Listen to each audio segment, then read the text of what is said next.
Welcome back. I'm Gary Parr. And I'm Beth Ellicott. And you're listening to the midweek version of Fiber Talk, the twice weekly podcast for needlework artists. And this is kind of an extra one here. Our every other week thing has gotten so screwed up that we're doing a podcast this week, and then we have a Stitch Hour show tonight too. So we're doubling up again. The one thing we were going to get away from, but it just seemed like we needed to have that. So we're doing it. So join us tonight. Yeah. That's right. Yeah. We'll be stitching and chatting and all the stuff. Yep.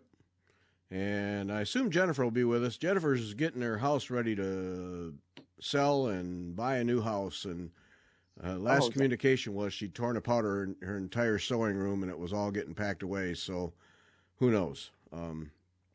But I'm sure we can entice her to join us. Right. She might need the break from the stress of moving her stitching studio. Yeah. Yeah, she's going through that throw away everything, pack it up process. Yuck. Ugh. Oh, yeah.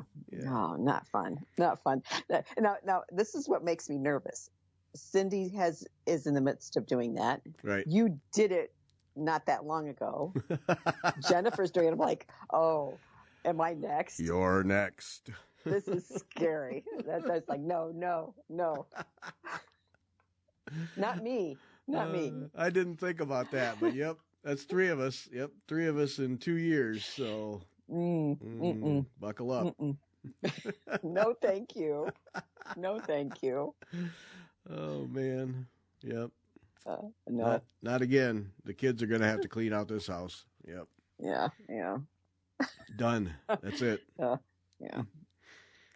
I'm not looking forward to when I do have to move out of this and all the stuff. I'm looking around and I'm like, all this. What do the Swedish call that when you clean out a house? Death.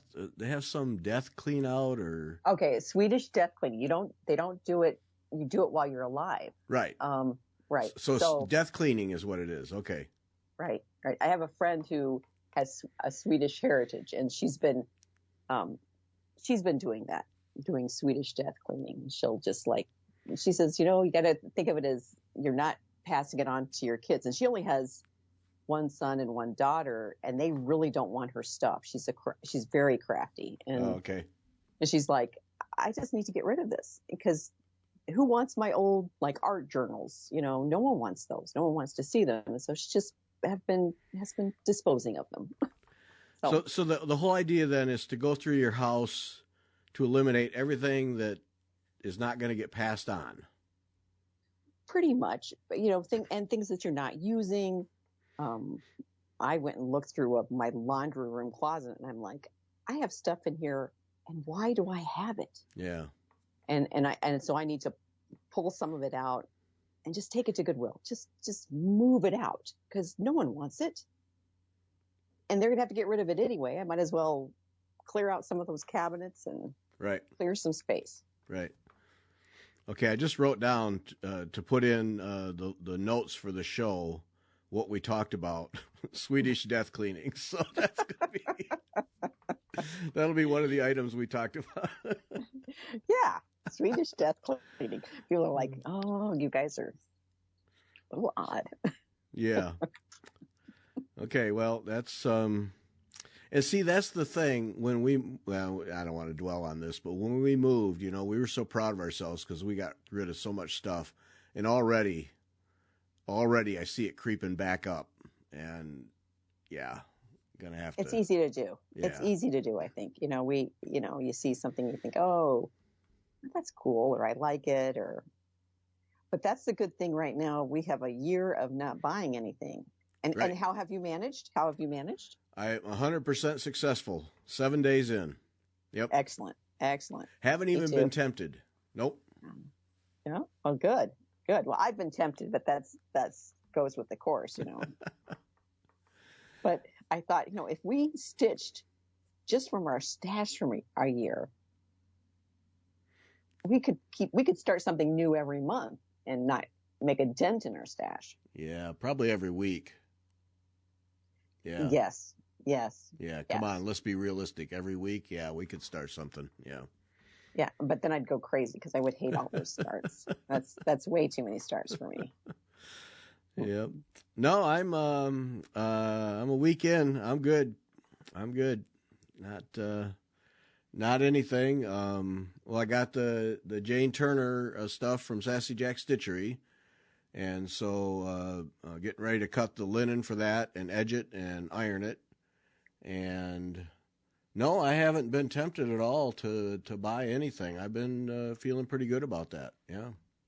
Yeah. Well, not me. I mean, I've been tempted, but you've resisted. I know you've sent me a couple of texts and things you were tempted with. Yeah. But and some of that was before the right, the deadline. But I was like, you know what? I don't know. Just look away. It's okay. Yeah, I had one thing I was going to buy. I forget what it was now. And that's key too. But I was going to buy it before midnight on the 31st, and then I thought, I'm not. No, I'm not even going to do that. And see, now I can't remember what it was, so that tells you how important it was. Yeah. Right. Well, and I didn't send you this, but I heard that the Millennial Frames guy has got a quicker turnaround now. And I've thought about getting another set of those. Oh, really? The guy that does the Millennium scroll bars, really? He's turning things around faster? Yes, and I can't remember. It was on Facebook, I'm sure, but I don't remember which group I saw it in. And I thought, okay, but it was after June 1st, and I was like, well, you're just going to have to wait. but that's tempting because those are nice. See, that's see, this is where the trouble starts, because I could use another set of scroll bars. Mm-hmm. But I haven't purchased them because it is such a hassle to get them. Right. From what I understand, he's hired an assistant, is what they've said. So if someone confirms that for us, we'd be grateful. Yeah. But yeah, I think that's one of those things. They are so nice. They do hold things so tightly. And I have other scroll bars that I use, but they're just not as good. No, I have other scroll bars. I hate them. Yeah. And these, those are wonderful. So could that be an exception?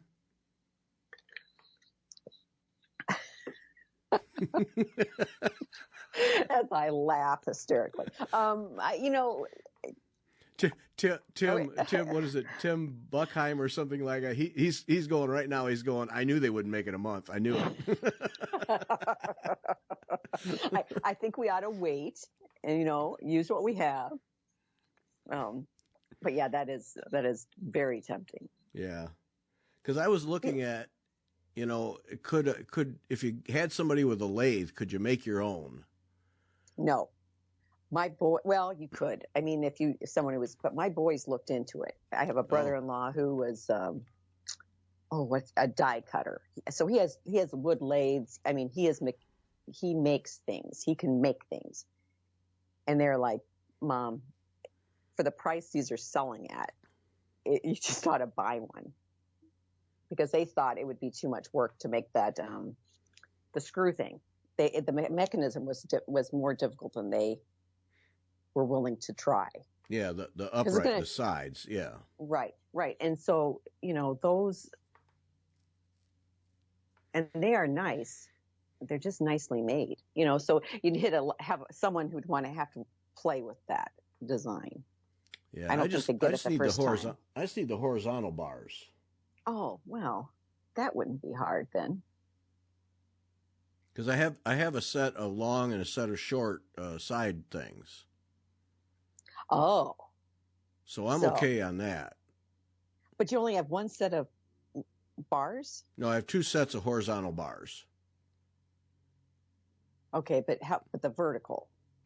It's the sides with the screw things. I have two sets of those, and then I have two sets of the actual scroll bars that you put the linen on. But I could use a third set easily. Oh, okay. Because I have two samplers on the one. So, like, to do Jane Turner, I'm going to have to take one off. Yes. Okay. I understand. I understand. And that it's not that it's hard to do, but it's just kind of like, yeah, who wants to mess with that? Right. I just soon not. Yeah. Right. Yeah. So, well, I don't know. I think we ought to wait. I only have one. Yeah, we got to wait. So you're ahead of me on those. So Yeah. We got to wait. We should wait. We should wait. It's only been a week. We got to make it at least a month, right, Tim? Yeah. We got to at least beat Tim's prediction. Yeah. Yeah. But that is encouraging if in fact production is improved there because, I wouldn't mind having another set. No problem. Yeah. Right. And I think they were worth the wait. If you're willing to wait, they're beautiful. They're well made. They're smooth. Yep. No question about it. They are, and there's something you could pass on. They're not going to go bad on you. There's something that right. Someone else is going to want. Yeah. No. And that's something that somebody will want. Yes. Mm-hmm. Now, see, we do have an out in that gifted items are okay. Oh. So if we would get, say, Cindy to gift us, it's like Wimpy. I'll give you whatever it was for a burger today on Tuesday for a burger today. We could gift Cindy back next June 2nd. I think Cindy's rolling her eyes right now. Is what I think is happening. She's like, you two are crazy. Yeah, she's already been rolling her eyes. I can assure you that. Yeah, we're nuts. Yeah. All right, got to hold off. It's only been a week. Got to hold off. It's only been a week. Got to hold off. Unless we, But I do have a birthday coming up. Now see? In July. Now see, Max, Yeah. What do I get Beth for her birthday? Well, let me tell you. Gifting is fine. Yep. Yeah, gifting's good. Gifting's good. Oh, man. Already trying to manipulate the rules. Okay. That's right. We got to. Let's see. All right. So far in the show, Swedish Death Cleaning and cheating our own rules. That's right. We're flying. This is good. Yep. This is really good. Yeah. Okay. Well, there you have it. All right. So Stitch Hour tonight, Sunday's guest. Now, not going to want to miss this one. Jen Weber of Clever Bunny Studio. Tamari. Oh, amazing Tamari. Mm-hmm. Yeah, they were beautiful. Yeah. Yeah.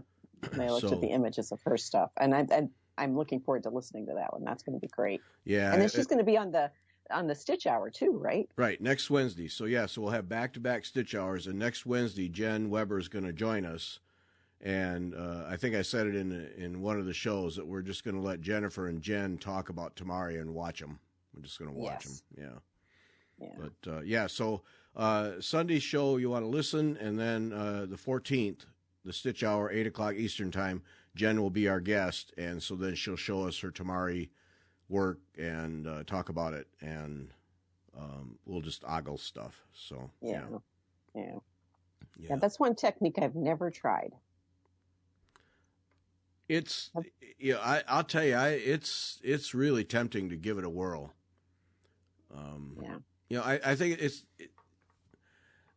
the prep work looks time consuming but really simple, though I'm sure there's some skill to it.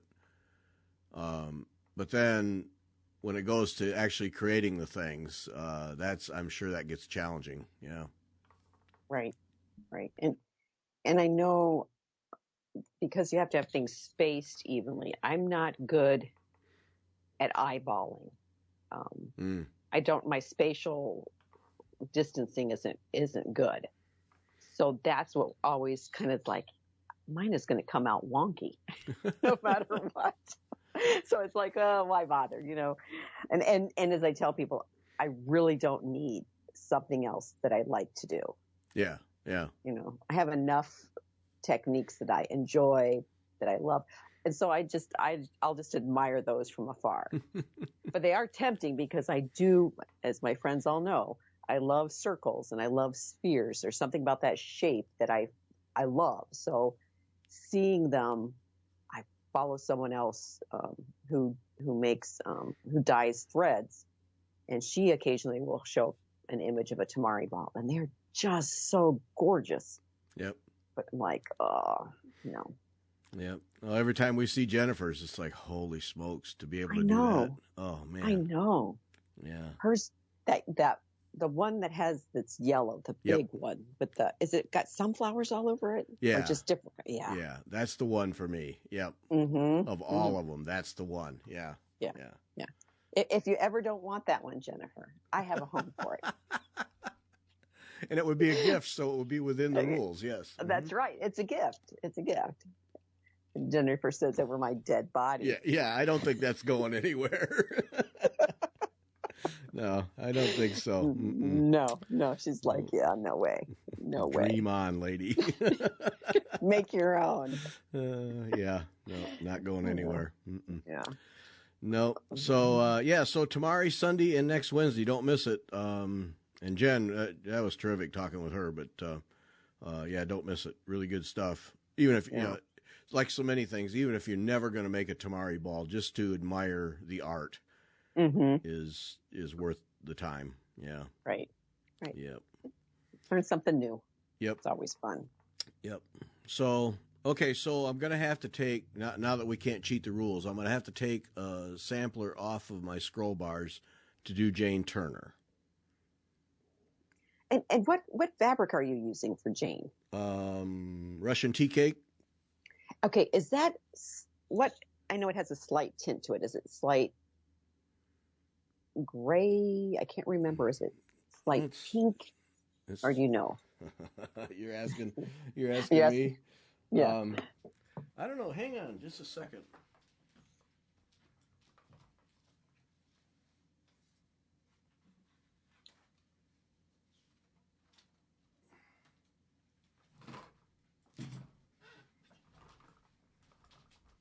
There's some dead air space for you. There you go. Yeah, I had it at Russian tea cake, 37 count.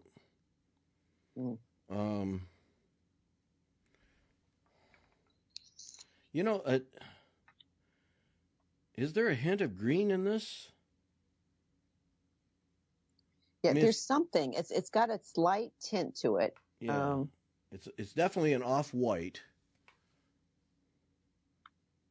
I mean, I'm the worst person, and if it's green, I'm even worse. But I want to say there's just a hint of green. Okay.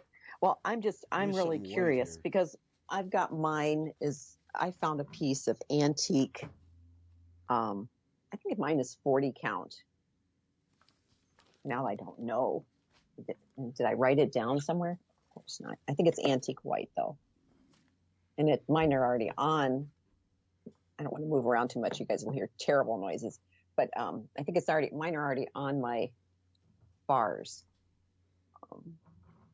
Mine's an antique white. It's not a bright white. And I'm kind of looking forward to that, to using the antique white and then using Vicki Clayton silks on it. Yeah. Yeah, it'll be interesting to see because now I've got a Verissois, I think, or Verissois from Kim.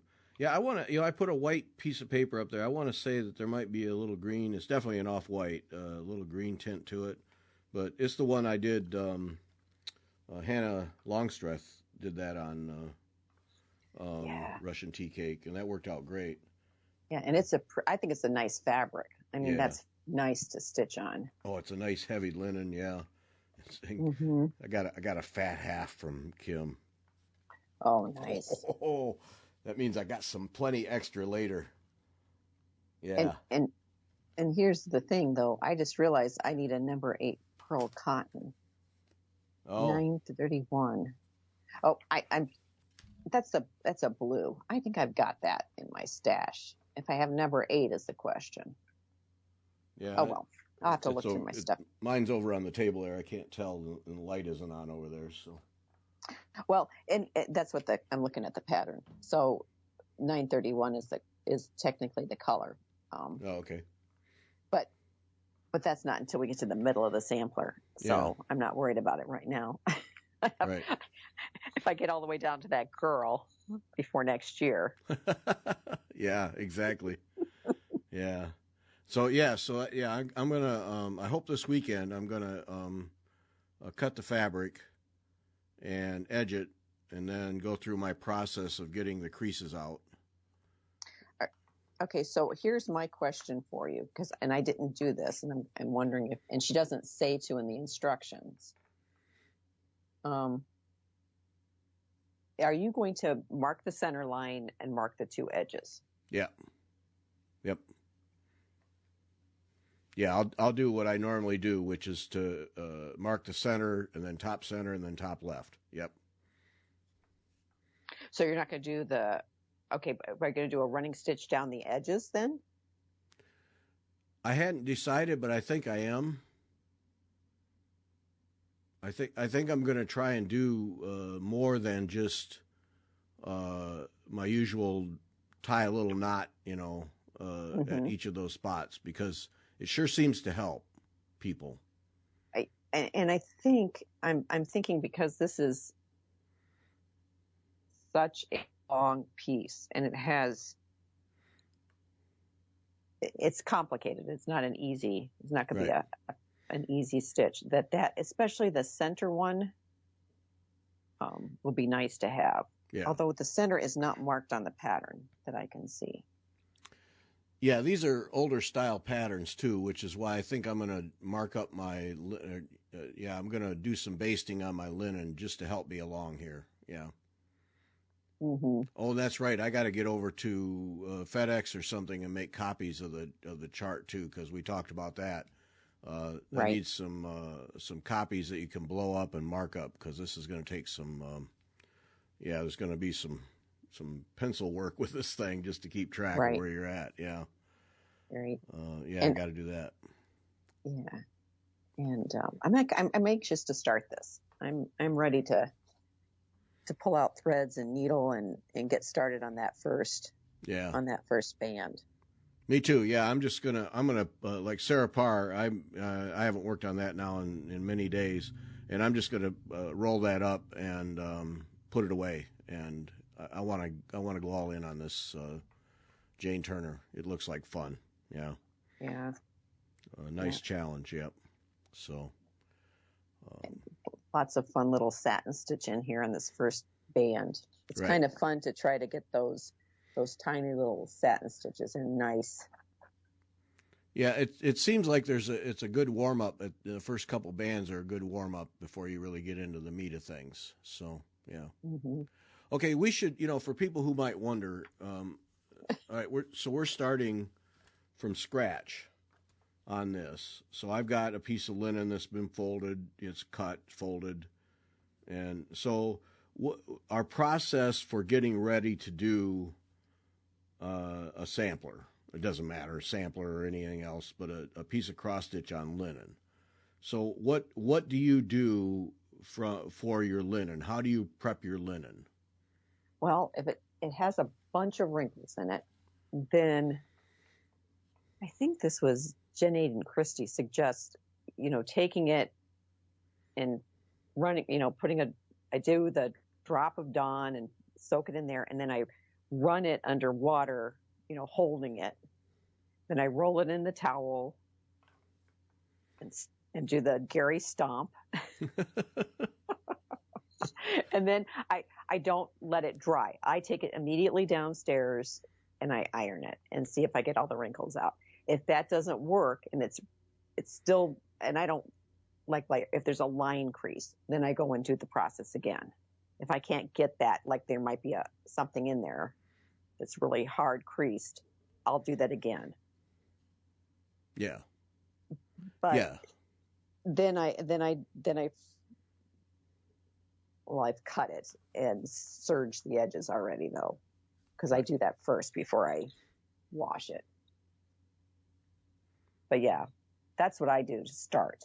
Yeah, that's my process. Yeah, I'll cut it and then zigzag it on the machine, so Mm-hmm. all the edges are tied down, and then tepid water and just a small drop of Dawn in tepid water, and then I put it in there and I let it soak for a while.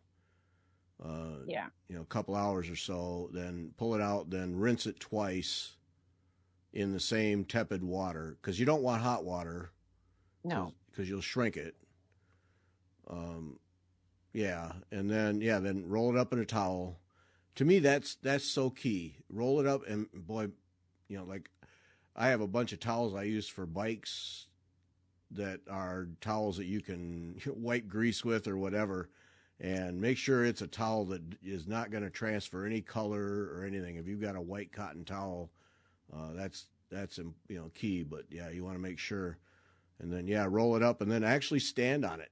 You talk about the Gary stomp. Yeah, roll it up in a towel and stand on it, and just go back and forth on it, literally on the floor, standing on it to get the water out. Yeah, and then I iron it dry. I don't dry it first. I steam iron it dry. Yeah. Right. Yeah. And then like it's on my frame right now, so I'm going to measure and find the center, and that'll be the first line I do, and then I'll count out using counting pins and find the edges. Yeah. The two edges that I need. Because on a band sampler, and especially these little girls, some of them are going to be further out than others. And I've stitched along and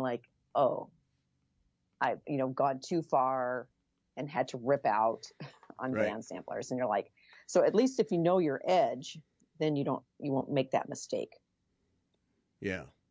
So yeah, because it's real easy with a band sampler. You get into a rhythm, and the next thing you know, you're 10 stitches beyond the edge because you were just enjoying stitching. Yeah. Right. And I know some people don't like it. Like I can see, which band is this? I don't think she has them. Well, she does have them numbered. I've got my blown up pattern. One of the patterns isn't an exact repeat. And for some people, that lack of symmetry bothers them. So if you know that bothers you, you're just going to have to make that band a little longer so you get the full motif. Yeah. Yeah. That gives you that option. Right. And in some, where I have made copies of charts, I have taped, like where there's an overlap, I will trim off the overlap part, and I have taped them together so that I don't have to deal with that gray area overlap thing. Mm-hmm. I'll tape them together. I'll do anything to simplify dealing with the charts. Blow them up. Yeah, blow them up, tape them together, cut out sections, whatever it takes. Yeah. And I made the mistake. I only made one copy blown up. So now I'm like, you know what? That was not smart. I need to go back and make another couple of copies, because I can tell right now that I'm going to be marking on this one a lot. And I don't want to mark the original pattern. No. And obviously I'm not giving it away or selling it or anything like that. This is just for me, so I can, cut this band out, the first band, and have it sitting there so I'm not going back and forth. Cut out a small section so I know what I'm doing. It gives me that opportunity to do that. If I have, you need it. I think you're going to need a couple of copies of it. It's just complicated enough. Yeah, and that's the thing. It's okay for your own purposes. It's okay to make copies, enlarge, do whatever. Just when you're done, throw that stuff away. Right. Don't pass it on. Just throw it away. But you're right to make notes. I'm going to be able to want to make notes on this thing. You need some working copies. I don't like working on the original. Never have. I don't like marking it up because I always want to be able to go back to ground zero if I have to. Right. Yeah. Right. So And yeah, and especially the newer patterns. Sometimes they're on that slick paper, and then you can't mark on it anyway. So right. it's, you might as well make a copy so you can Yep. write on the silly thing. Yep. So, Yeah. No, make copies, and something I've do a lot is I will make a copy and then cut out sections and then use a needle minder to hold that so it's underneath my magnifier. So just a yes. section or a complete pattern of a band, and then I don't have to look over at a chart. I can just look through my magnifier while I'm stitching and see the chart. And yeah, so I have, like on these other samplers, I mean, I have all kinds of little pieces, and then when I'm done with that band or that motif or whatever, I just throw them away. And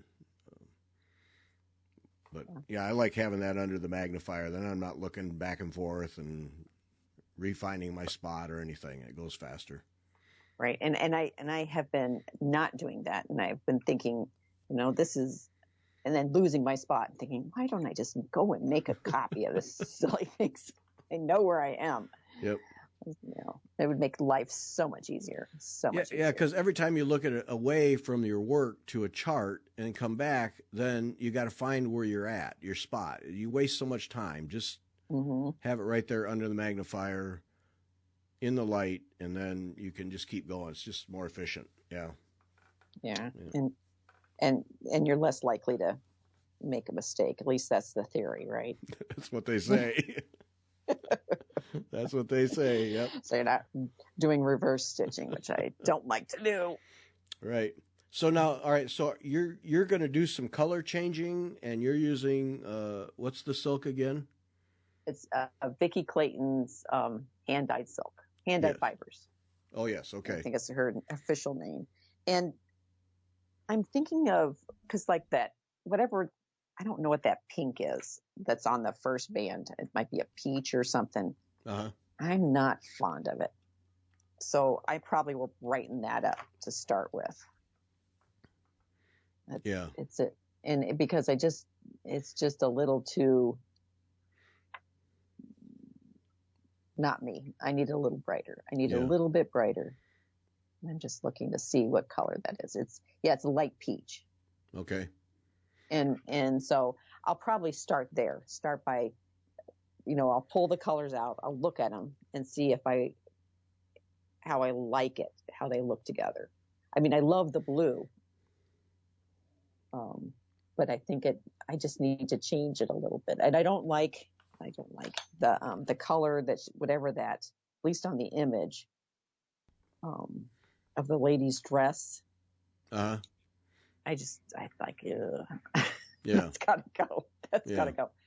So, I'll probably change that. Make her pink or something. I like pink. I like pink. Yeah. And I think it'll work. I still think it would work. I still think if I change that, it would still look fine, no matter what I did. Yeah. But some of the colors I do love, like the blue is just gorgeous on here. Yeah, and I like the yellows and greens. Yeah, Kim sent me, there were a couple of instances where she was questioning whether the prescribed thread would have enough contrast with the background. So she sent me some alternatives in a couple of instances. I haven't sat down and evaluated them, but she sent me a couple of alternatives so that I wouldn't have to source thread on the fly. And so that was really nice of her to say, hey, maybe one of these colors is better. So at least have a starting point. So that was really nice of her to do that. Yeah. Yeah.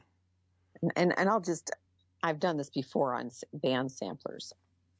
I'll put all the threads that I think I'm going to use together and just pull as I go. Because that's what the little girls did. They, maybe they had a color palette they were using, but they just played with the colors, just like we, right, a coloring pencil or something.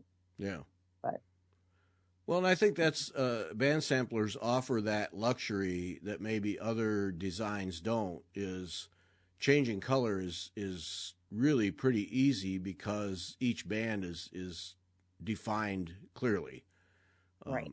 And so you know, if you change a color on something, as long as it isn't gross with what's above and below it, yeah, you can change colors, and it's pretty easy. So yeah.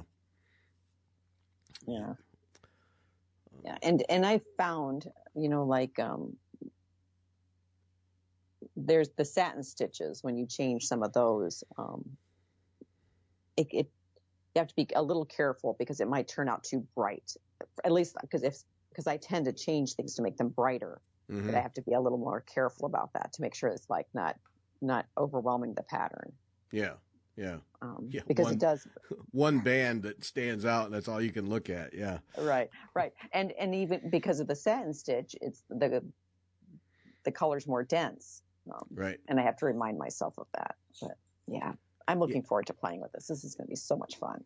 And see, and that's the other part of it. Yeah. What looks good as skeins laying on the ground cloth, when you stitch it, like you said, a satin stitch, that's a big block of color. Yeah, that may be more than you want. Yeah, so you change on the fly and adjust. Right. Yep. Right, and you have to be willing to do that, and willing to rip. I always get people who are like, "Oh, you're ripping that out," and I'm like, "Yeah, I don't like it. Yeah, this is the third time I'm ripping it, but I don't care because I really don't like this. Yep. I'm not going to be happy with it, so I might as well change it." Yep. Yep. So so we got the process. So got to make copies, got to get the linen ready. And one of my favorite tricks, I've shared this before, but one of my favorite tricks for storing, once you get linen ready for something, if you're not going to stitch on it right away, like I have instances where I've had 2 or 3 projects that I wanted to do, and all right, I'm going to go ahead and get the linen ready for the one I want to do. But I have these other 2. I might as well get the linen ready for all of them, just while you're at it, Right. I buy PVC pipe. Just go to Lowe's or Home Depot or whatever and buy 1-inch PVC pipe. And they have a lot of it. They'll have the different sizes cut in 2-foot lengths, 2 or 3 foot lengths. So you can just buy those, or you can just buy a length. I mean, they'll cut it for you. And then that's how I store. If I've gotten all the wrinkles out of a piece of linen, then I'll wrap it on PVC pipe, and I use Velcro straps to hold it down, and then that stores it without it getting wrinkled again or creased, and then that's easy to store away in a plastic bag on a shelf or something.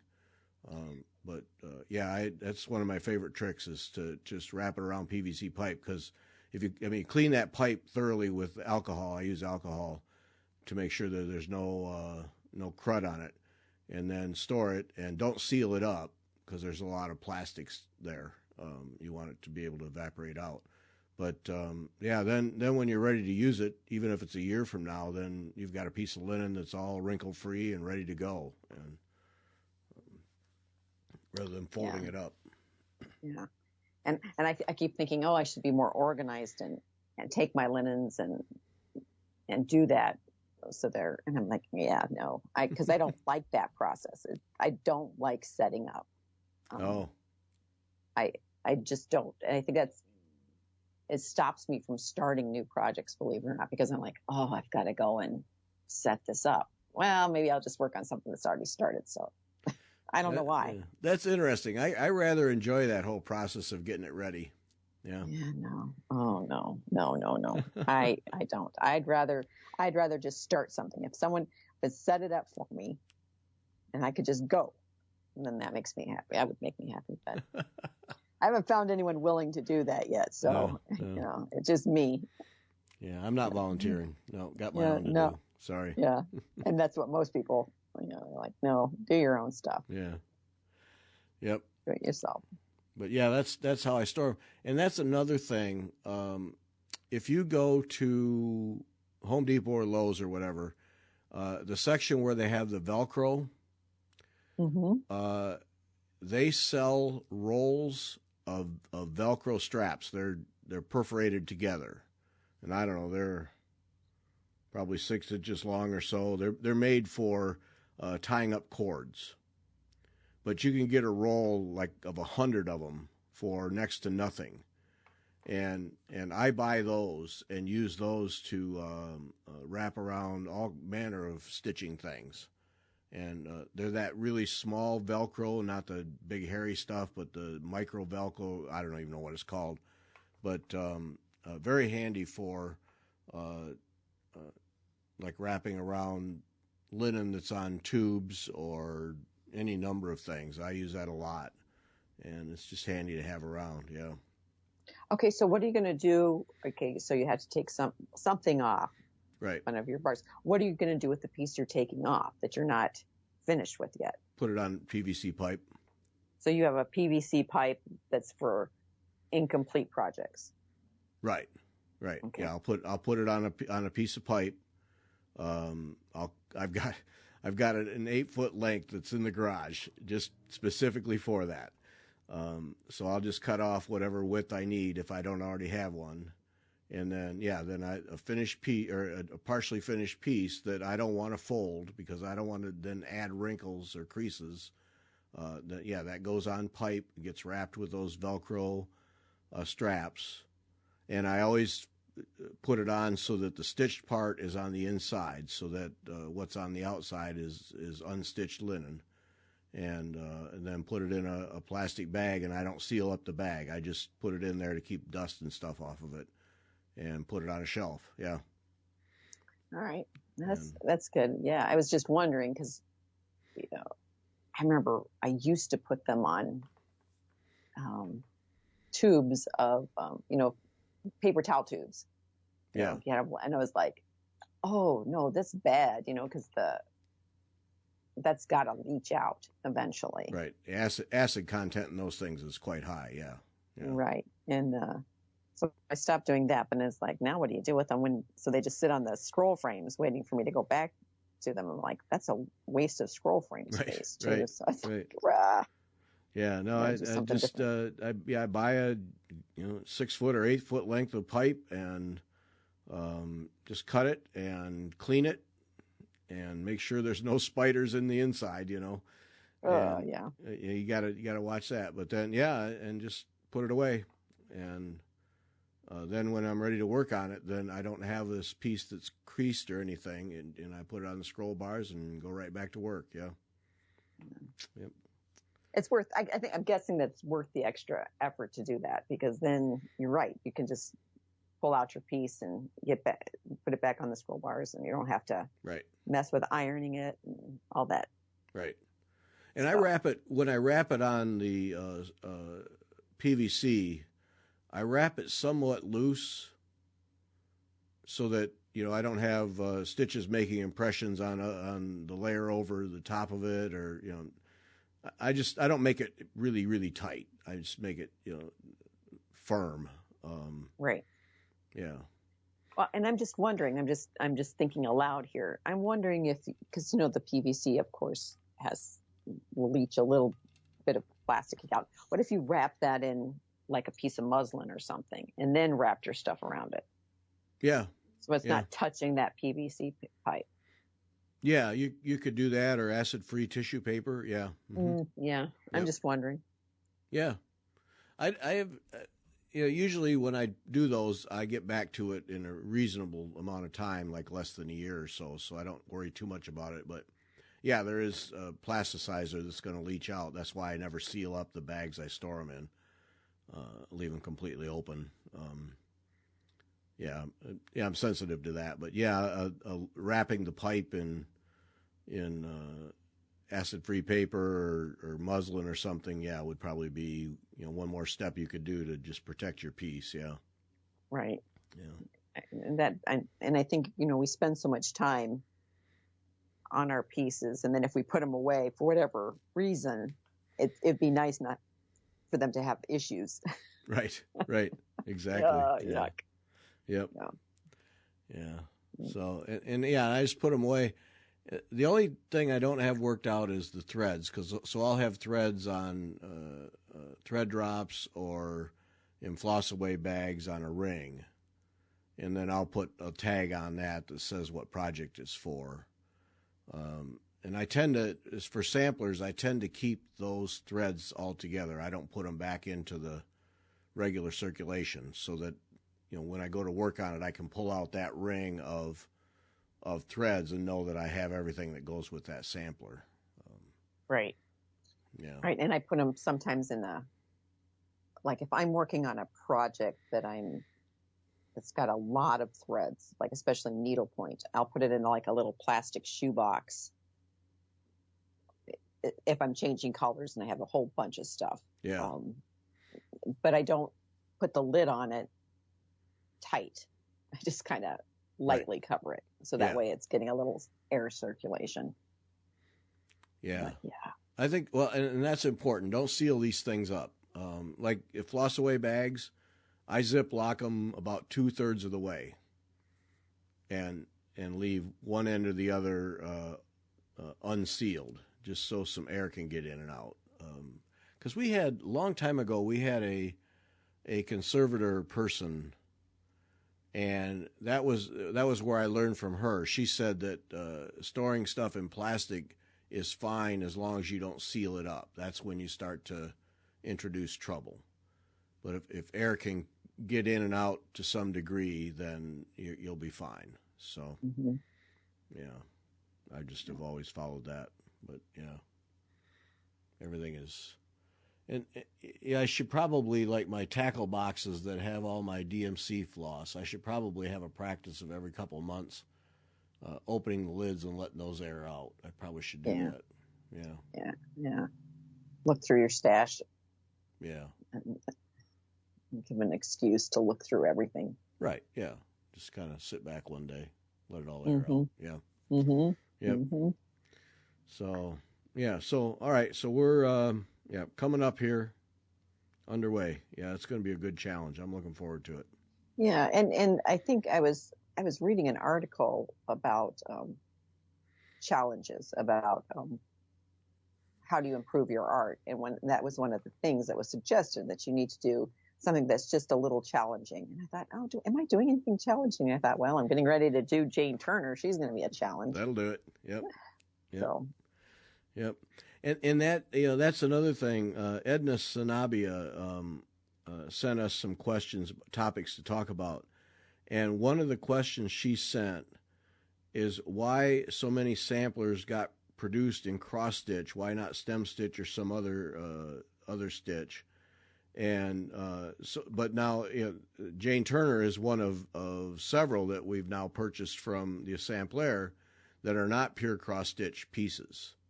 Right. There's all kinds of stitches. And I wrote to Barbara Hudson, and she was busy. And I asked her that question to get some input from an expert, because there's few people more expert than Barbara Hudson, Queenstown Sampler Designs. And she wrote back a quick answer that, why everything is so cross-stitch. Her quick answer was, it depends on the teacher, which I thought was interesting. And then she was off. Was not home, and she said she would come back to us with a more thorough answer when she had a chance. But so that says to me, and the Sampler is a perfect example, that there's a world of samplers that are not pure cross stitch. Right.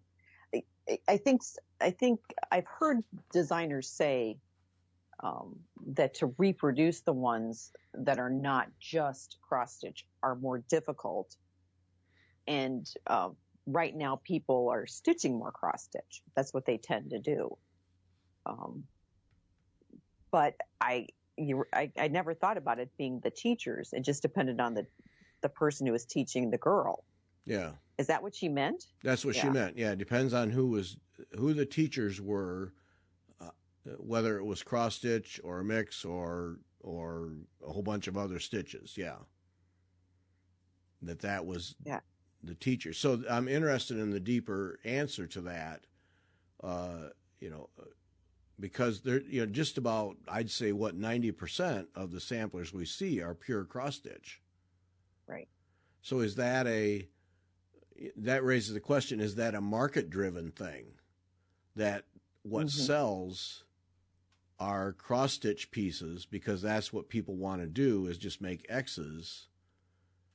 And then we already know that if there's back stitching, people don't want anything to do with that. So, I wonder if that's more of a market thing. And then, if you took that factor out, how many more samplers are available that have these more complex stitches to them? Right.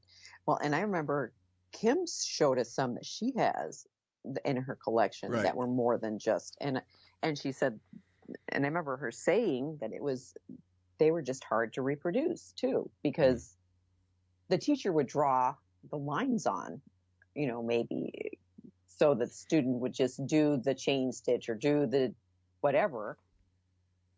But now no one's going to do that for hundreds of kids, Yeah. Right. And because then it would also have cross stitch on it. So you'd have the cross stitch band stuff, and then you'd have this image that had satin stitch or whatever, more complicated things that were probably line drawn on there and then they just stitched in the image. I don't know. Yeah. It makes me wonder just how much of it is marketing, like I said, and how much of it is, and if there was a market for charts like Jane Turner, would we then see a whole lot more of those? Right. I don't know. And maybe people don't know that they're out there or know that they can do this. I think some people, it's the fear factor, can I really stitch this? Because this one, Jane Turner, is marked for very advanced stitchers. It's not a beginner one. Right. But, if you're willing to take the challenge, you could probably do it. You just have to, especially if you I think what's nice is having a group. Now you stitch by yourself, but it's nice to have someone to bounce ideas off of and to talk to about, hey, I don't understand this. What am I supposed to do here? And that can be done. Facebook has had a lot of those groups where, you can say, hey, this doesn't make sense. Can you explain this to me? But yeah, I need the challenge. I need the challenge of something new, and just a little bit of difficulty kind of makes you stretch a little bit. Right. Yeah. Well, that's what I like about it too. Yeah. I don't know, or is the cross stitch samplers, is that an American thing? Americans just want to make X's, or if you get in other parts of the country, do they start to look at other types? Because you can't say that by any stretch that these more complex stitches are new, because you look back through the history of needlework in general, there's complex stitches all over the place. And for many of them, that was the norm. So it's not new. I mean, you look back at some of that older stuff, not a lot of it is just pure cross stitch. I mean, it's all kinds of stuff. And so, I don't know. I right now in my mind, it's a market driven thing. It's what sells. And so that's what gets reproduced. Right. And sometimes I look at some of the cross stitch samplers that are being reproduced, and I think you could make that that flower a satin stitch. You could, that could be a Smyrna cross. That could be an Algerian. I mean, you could make it a more difficult sampler, if you wanted to. In my eye, it lends itself to that. But this one's definitely complicated. I'm looking at this gal with her dress, and then the two trees of life next to her, and I'm thinking, oh. Well, that's sitting right there in the middle of Jane Turner is that woman with the dress, and in the chart, that's just an outline. There's no way you can chart the the stitch for that. It just here, Right. fill it in. Yeah. Yeah. Just away you go. Yeah. Sort it out. Yep. So, yeah, I don't know. I'll be interested to hear what Barbara has to say when she has a chance to give us some more details. But, yeah, thanks, Edna, for that question, because I know it got me thinking. And then depends on the teacher. So that means there were some teachers out there that were teaching at a different level of needlework. And, sometimes I just want to go back in time and, all right, who was doing that? Were those advanced girls? Were there girls trying to get good enough, if I can use that phrase, to be able to work with that teacher? You know what I mean?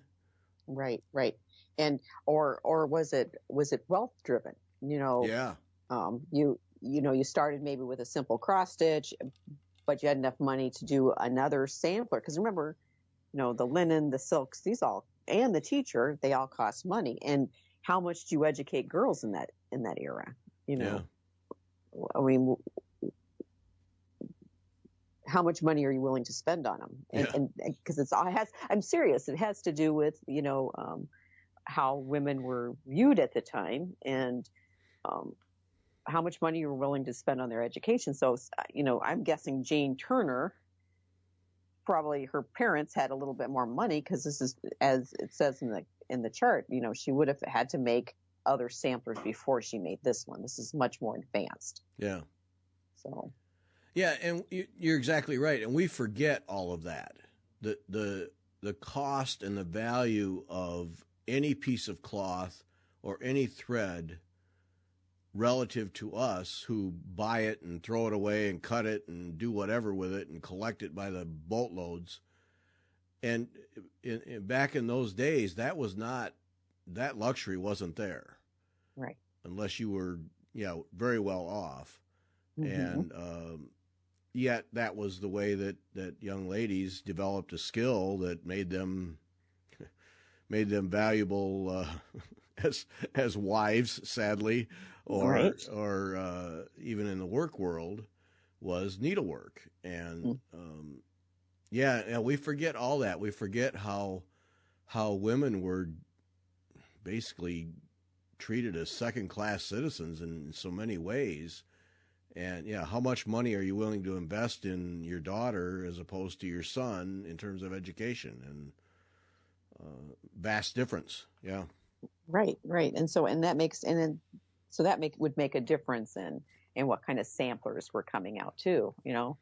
All the marking samplers that are out there, they were very practical. You needed to mark your linens. Yeah. And if you had a servant, if you were going to be employed as a servant, you needed to be able to prove you could do these stitches. Yep. So, yeah, just interesting, just in different times. But yeah, I'd be curious to know how many people are interested in something more than just cross stitch. And I love doing cross stitch, but every now and then I need a little bit more of a challenge, and kind of curious. Yeah. How many people are interested in doing something else, doing on linen, doing a different counted design? Yeah, not moving to painted canvas needlepoint or counted canvas needlepoint to get the more complex stitches, but want to do it on linen in the sampler environment. Yeah. Mm-hmm. Yeah. How many are there? I mean, obviously the sampler, Marguerite, has a clientele that supports those kinds of samplers. Are people just simply not aware? I don't know. Mm-hmm. I don't know. And I do think there's the fear factor too. Mm-hmm. I mean, because you do run into people who are like, oh, I can't do that. I can just make X's. I'm like, well, actually you could do this. Yeah, you could. Yep. You could, just a little help along the tougher areas. Yep. So it's just thread. Yep. Mm-hmm. That's all. Yeah.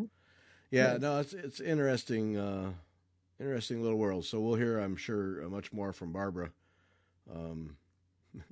Probably end up just doing a show with her because that's a great idea. Easier. Yeah. So, all right, we're going to call it right there. Join us tonight for some Stitch and Chat, 8:00 Eastern time on the YouTube channel. And Sunday is Jen Weber of the Clever Bunny Studio and Tamari. And then now next Wednesday, there will not be a podcast like this, but we will have another Stitch Hour, and Jen Weber will be our guest. So join us for that. And this week, do some Swedish death cleaning, you know? Yeah. Why not? Yeah. All right. Thanks for listening. Bye.